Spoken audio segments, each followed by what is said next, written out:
It was supposed to be just another quick stop, grab a coffee, check a message, get to the next thing. Nothing special. Mike had done it 1,000 times. He was used to the occasional nod, the double take, maybe a quiet "hey champ" from across the street. That was normal. But that morning, a man walked up with his kid, maybe 8, maybe 9 years old, and asked for a photo. Mike looked at the kid, then at his watch. He smiled, gentle. "Sorry, I'm really in a rush." He meant it. But the father didn't care. "You serious, man?" the guy said, loud enough for people nearby to turn. "You can't give 5 seconds to a kid?" And before Mike could explain, before he could even take another breath, the phone was out. The camera was rolling. The voice got louder. And the street got quiet. Because now, this wasn't just a missed photo. It was becoming a scene. Mike didn't plan to be anywhere long that day, just in and out, a quick city stop, nothing that would draw attention, nothing that required headlines or handlers or layers of security, just one man, in his hoodie, in his zone, walking like he always did when he wanted peace and not much else. He had landed less than an hour ago, was on his way to a private meeting, and figured he had just enough time to grab a coffee, check his phone, maybe call his daughter before his calendar pulled him back into another stretch of motion. So he walked. Quiet, low to the ground. No smiles, no pace change, no hint of celebrity in the way he moved. But some faces? They don't need to introduce themselves. The sun was out, the sidewalk warm, the street alive with the slow rhythm of late morning, and for Mike, it was just another in-between moment, the kind that passes unnoticed, a short walk between appointments, coffee before a meeting, hoodie up, head down, with just enough anonymity to breathe easy, until a man with a baseball cap and a boy with untied shoelaces stepped into his space, smiling like they'd stumbled into something rare and special, like this was the moment their day had been waiting for, and in a tone that blended excitement with expectation, the man said, "Yo, Mike Tyson, right? My son's a huge fan. Can we grab a quick photo?" Mike had done this 1,000 times, maybe more, in airports, restaurants, hallways, parking lots, hotel lobbies, bathrooms, elevators, corners of gyms and sidewalks and gas stations. And he always knew within a second whether to say yes or to nod politely and keep it moving, not because he didn't care, but because he understood the weight of every decision, the ripple that even a 5-second interaction could create. And as he looked down at the kid, who was barely holding still, eyes lit up. Clutching his dad's sleeve like it was the most important thing in the world, Mike felt a familiar tug of empathy, but he also glanced at his phone, at the ticking time, at the tightness of his schedule, at the people he was meeting in 20 minutes across town, and in that second, he made a choice, a calm, honest, quiet no.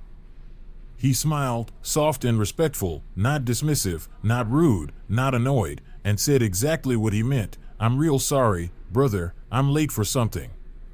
Can't stop right now." And to him, it was nothing more than a firm but kind boundary, a moment of truth that people usually respected, a short, clean way to say, "Today, I'm a man with somewhere to be, and this moment can't stretch further," and normally, that would have been it. People nod, they understand, they say no worries, maybe next time, and the moment passes, but this time, it didn't. There was a pause, not long, but loud, the kind of pause where you can feel disappointment being shaped into something else, where a man with expectations is rearranging his face, his posture, his story in real time, deciding whether to shrug it off or make it into something bigger. And in that pause, Mike already knew what was coming, because he'd seen it before, felt the same energy from people who thought celebrity meant available, who believed that visibility came with debt, that fame owed them access, owed them attention, owed them proof that they mattered. And before the father even opened his mouth again, Mike could feel the moment hardening. "You can't give 5 seconds to a kid," the man said, voice raised just enough to catch the attention of a couple people nearby, voice pitched to sound casual but sharp, and it wasn't a question, not really, it was a performance, a setup, an accusation hidden in the shape of a question, and Mike stood still, not reacting, because he had learned long ago that silence was power, that stillness could be louder than anything you said, that sometimes The best way to expose someone's true character was to not give them the reaction they're looking for. The man shifted his weight, reached into his pocket, pulled out his phone, and with a flick of his thumb, turned the camera on like he was lighting a fuse, like the whole world was now his audience. And as the lens pointed at Mike, the voice got louder, the tone more performative, more aggrieved, more righteous, as if this was a moral crusade and not just a moment of petty ego. And he started narrating, gesturing to his son, to Mike, to the invisible crowd on the internet that he believed would rally behind him. This right here? This is why celebrities forget where they came from, can't even take a picture with a little kid. The boy, who had been quiet the whole time, looked up at his dad, then at Mike, then back again, and you could see in his face that he didn't quite understand what was happening, didn't know why the temperature had changed, why his dad was mad, why the man in the hoodie was suddenly being talked about like he'd done something wrong. And Mike looked at the kid for a second longer, not with pity, not with apology, but with something deeper, recognition, maybe, or regret that the boy was learning. Something too early, something ugly, something that should have stayed invisible for a few more years. People started to slow down. Two women with iced coffees paused mid-step. A delivery guy on a bike eased up on the pedals. Someone across the street pointed and whispered, and though no one said anything yet, you could feel the moment start to swell, start to become something bigger than it needed to be, start to pick up weight and momentum like a snowball turning toward avalanche, and Mike could sense it, could feel the eyes, the assumptions, the cameras coming out like reflexes, and still, he didn't move, didn't speak, didn't escalate, because sometimes the most powerful thing you can do is let someone else show who they really are. This is how they act when they think they're better than you, the man continued, now pacing slightly, holding the phone high, catching different angles, trying to make it seem like this was injustice and not just one man's boundary being met with another man's ego. And he laughed bitterly, tossed his hand in the air, turned to his son and said, "Remember this, buddy. Never meet your heroes." And that line hit like a punch, not because it was true, but because it was cruel, a cheap weapon, thrown casually in the direction of a man who hadn't done anything except say no.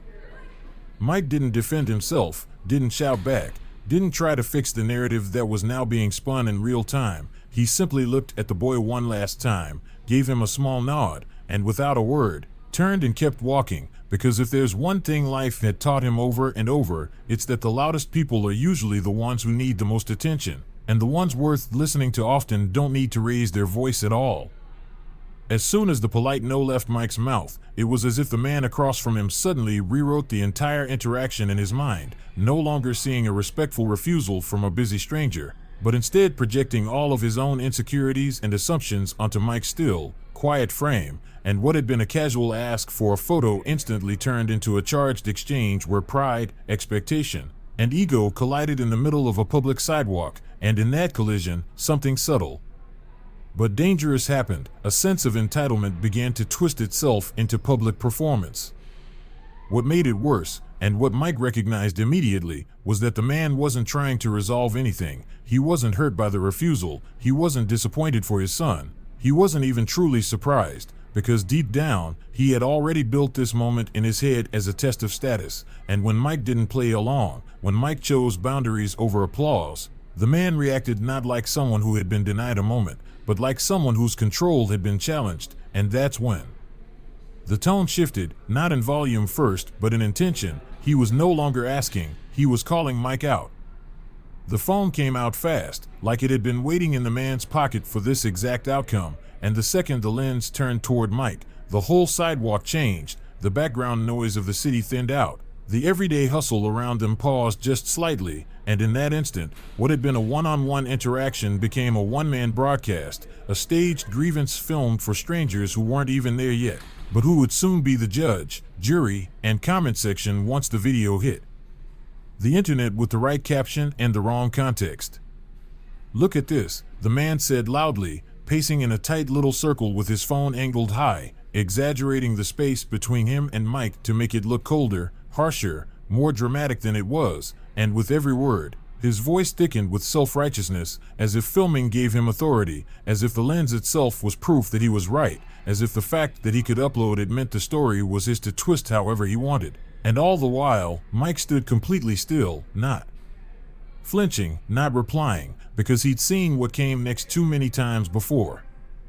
People around them weren't dumb, they weren't necessarily fans, maybe didn't even recognize Mike right away, but they recognized conflict, recognized a raised voice, a pointed camera, a father with a child, and an accusation, and they did what most people do in modern moments like this. They slowed down, they pulled out their phones too, they stepped just close enough to hear, but not so close as to get involved. And without realizing it, the street corner had become a stage, with a silent icon on one side and a loud stranger performing on the other, and the longer Mike stayed quiet, the more the man had to invent fuel for the fire. What Mike noticed, and what stung more than the man's words, was how the kid stopped being a person and started becoming part of the performance, used not as a participant, not as a child who might feel confused or embarrassed or overwhelmed, but as a tool to justify his father's anger, a prop to wave in front of the camera like a shield, like proof that he was the victim. And Mike watched the boy's posture shrink, his hand no longer gripping his dad's shirt, but hanging loose, his shoulders slightly hunched like he wanted to disappear, and it broke something in Mike quietly but deeply. There were 100 things Mike could have said, 100 ways he could have dismantled the man's logic, 100 personal stories he could have shared that would have instantly flipped the sympathy, but none of them would have mattered. Because people don't hear truth when they're looking for a fight, they only hear what confirms their narrative. And Mike had no interest in arguing for his humanity in a world where one clip without context could erase an entire lifetime of growth, so he stood rooted, like an old oak tree, letting the wind scream while his branches refused to bend. What the man didn't understand, and probably never would, is that real power doesn't need to perform, it doesn't shout in the streets or demand attention or beg for validation from strangers online. It walks away when it has nothing to prove, it says no when it needs to, it protects its energy at all costs, and the longer Mike stood there doing nothing, the more powerful he became. Because the crowd started to feel it too, started to see who was really making a scene, started to shift their attention not toward the man's outrage, but toward Mike's refusal to participate in the circus. One woman, maybe early 30s, standing near the cafe window, looked at Mike for a long second, then shook her head slowly and muttered, "That guy's reaching," not loudly, not for effect, but just loud enough that the people closest to her heard it, and something about that small comment cracked the tension, like air releasing from a tire, because once one person questioned the performance, others started to whisper too, started to raise eyebrows, started to step back from the man with the camera and look toward the man in the hoodie who hadn't said a word, and just like that, the balance shifted. Mike took one last glance at the boy, offered the kind of quiet look that says, "This isn't about you, kid," and then turned and walked away, not rushed, not angry, not dramatic, just done, and the moment he moved, the camera lost its subject, the audience lost its focus, the man's voice sounded thinner in the air, and the scene that had tried to be a spectacle unraveled in real time. Because you can't hold an audience without control, and Mike had taken all of it with him the second he chose not to engage. The moment the man raised his phone and pointed it straight at Mike, it was as if the world around them shifted from real life into something else entirely. No longer just a tense interaction between two strangers, but a manufactured story in progress, a public episode in which one person had cast himself as the victim and the other as the villain, with the camera acting not just as a witness, but as a weapon meant to extract attention, provoke reaction, and bend truth into narrative, because once that little red record light turned on, so did the man's ego, and the moment stopped being about a photo and became something else entirely. With the phone aimed steadily and the screen capturing every second, the man started narrating like he was speaking to an invisible crowd that would eventually become real. Viewers he imagined would validate him, would sympathize, would erupt in the comments section with righteous outrage, and so he spoke with rhythm, with emphasis, with that annoying self-importance of someone who believes a camera grants them truth, his voice rising not just in volume but in theatricality, saying things like, "Look at this, everybody, and this is what happens when celebrities forget who made them, even though there was no audience yet, no one watching live, only strangers walking by and one man in a hoodie choosing silence over spectacle."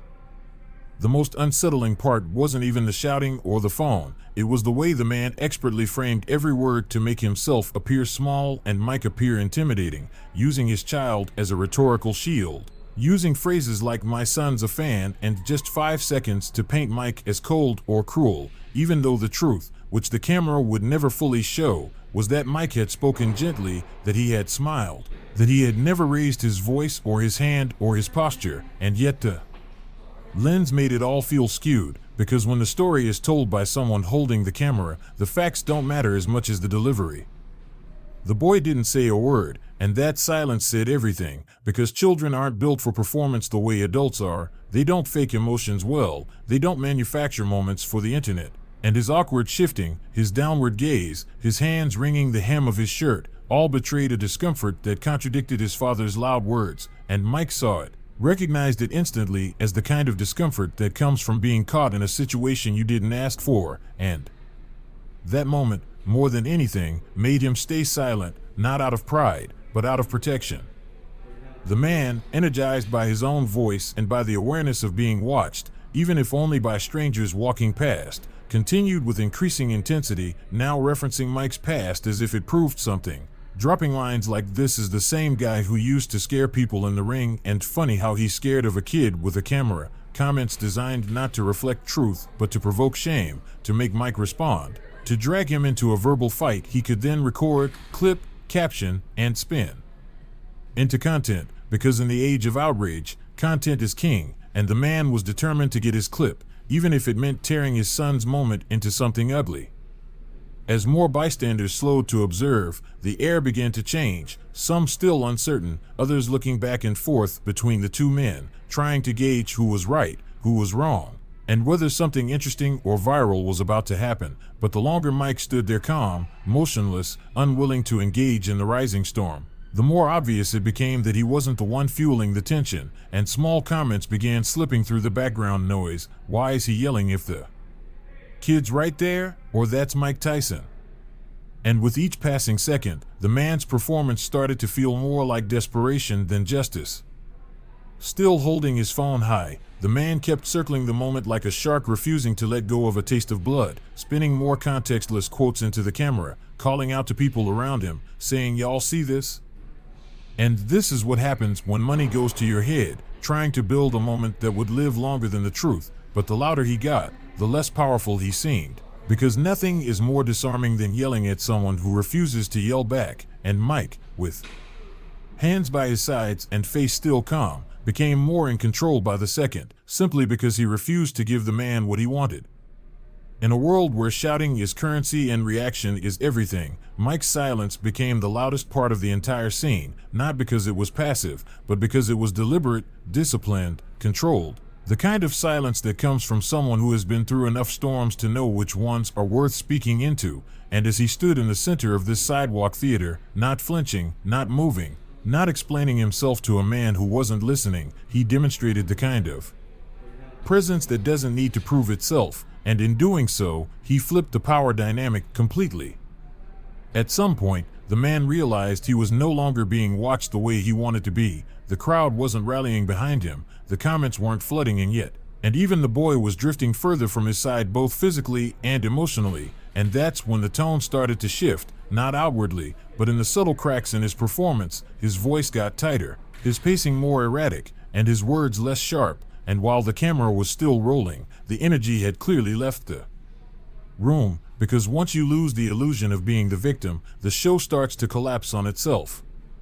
Without saying a word, Mike finally turned and began walking away, not in retreat, not in shame, but in quiet victory, leaving behind a man talking to no one, holding a phone that was still recording but no longer capturing anything meaningful. And as the crowd began to thin and the buzz faded, the man lowered his phone, glanced at his son, and for the first time looked less like a performer and more like someone who realized he had made something small into something ugly. And by then, Mike was already gone, further down the sidewalk, mind already elsewhere, carrying nothing but his silence.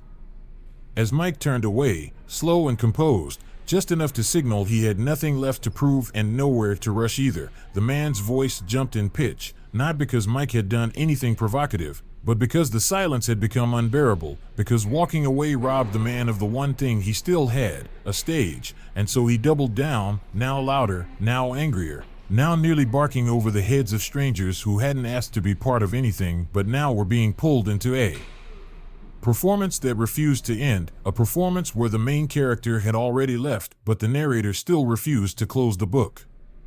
The man's tone was no longer just aggrieved, it was desperate, like someone chasing their own echo, like someone realizing that they had gone too far and now had to keep running forward because looking back would mean seeing what they'd done, and so he threw one last shot after Mike's back, something like, "Yeah, that's right, walk away," said with the confidence of someone who thought they just won an argument, not understanding that the only thing more powerful than a comeback is choosing not to give one at all, especially when every word out of his mouth now only made the crowd shrink further from his energy. The onlookers who had first stopped out of curiosity were no longer curious, they were uncomfortable, shifting their weight, looking at each other, quietly realizing they were witnessing not a celebrity meltdown, not a viral confrontation, but something smaller and sadder, a man yelling at a peaceful stranger in front of his own kid, with nothing to gain except a few likes from strangers who might not even watch the clip past 5 seconds, and as this realization settled like quiet dust, several people lowered their phones, a few turned to leave, and the camera, still recording, began to look more like a mirror than a spotlight. Without anyone saying it out loud, the mood changed, the heat of confrontation slowly cooled into something colder, heavier, a kind of collective second-hand embarrassment where everyone involved, except the man shouting, had started to understand that this wasn't a moment of injustice or moral high ground, it was just a small human unraveling in public, trying to turn frustration into righteousness and using fame as his excuse. And the more Mike ignored him, the more obvious it became that the conflict wasn't mutual, it was manufactured, one-sided, and now painfully transparent. The boy stood frozen, hands down at his sides, no longer excited, no longer bouncing with energy, just quiet and wide-eyed, watching his dad spiral in front of a stranger, and in that stillness was a kind of innocent confusion that made the entire scene hit harder, because while adults argue and justify and spin, children just absorb, and the boy was absorbing it all, the yelling, the filming, the tension, the way Mike never once retaliated, never raised his voice, never lost his calm, and it was the kind of experience that sticks in memory long after the cameras stop, long after the comments fade, and Mike saw it all in the kid's face. He knew exactly what kind of moment this would become later in that boy's life.